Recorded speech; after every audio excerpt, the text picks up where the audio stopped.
This is a 6-quart size Instapot. It's the smallest size. So I like to use the Instapot. It's my cooking appliance of choice because it is easy to use, easy to clean, and multifunctional. So if we take a look at the panel here, so this family has 6 functions. So it's a rice cooker, porridge maker, steamer, pressure cooker, yogurt maker, and slow cooker. It also has different functions depending on what you're making. So if you're going to be making anything that has a base of vegetables, meat, and broth, such as a curry, a stew, a chili, spaghetti sauce, or a soup, all you need to do is throw all of your ingredients in this pot and choose the pressure cooker option if you want to slow cook something quicker. So we're going to be making chili today, and it takes about 15 minutes. So what you can do is, right now it is on the saute option. So here I have carrots, celery, garlic, and onions. So I'm just going to put that in there. So it's already starting to simmer or saute. So what you can do is you can saute them until they're, sauteed.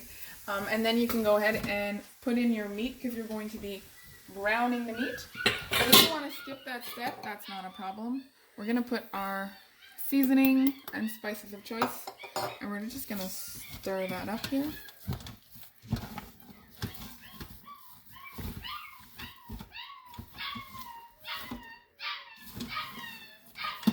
Okay. So next we're going to put our beans. I like a chili with lots of beans. We're going to put our diced tomatoes.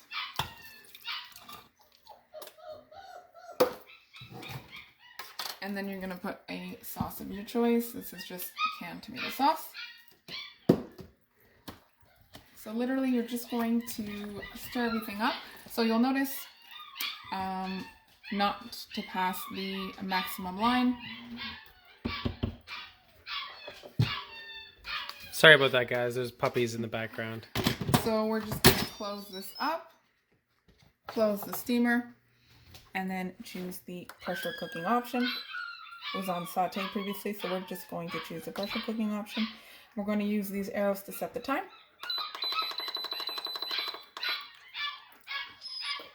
And then you wait and it'll start. And chili will be ready in 12 minutes. So give it a stir and it'll be ready to eat. What does that mean? That means that it's heating up. The timer will soon start counting down. Awesome. Hey guys, so I figured I'd be showing you guys what I like to cook with the Instapot. So this is actually pretty awesome for making some of the best ribs that you've ever tried. Now, first thing you're going to do is, this has 1 more minute and they're going to be ready. All you're going to need to do is throw your ribs in here, throw a cup of water, throw a cup of your favorite kind of rib sauce. So mine is the honey garlic. Chuck your ribs in, obviously. Close this on down. Make sure the pressure valve is closed, obviously. And you turn the pressure cook. So there's a button right here, pressure cook.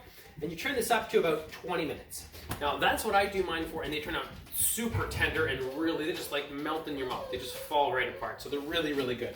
That's probably one of the favorite things I like to do with this. Other than that, I like to make some chili. So if I'm doing a potluck for work, I like to put beans in it. You just throw your beans, your meat, your tomatoes, the garlic, the carrots, mushrooms, all that stuff. You just throw it right in there, and you turn it on up. You put the pressure cook on, and you're ready to go. And what's awesome about it is it's like a container. So you literally just close it on up, and it's like a sealed container. You could just literally bring the whole Instapot right with you to work, obviously with the cable.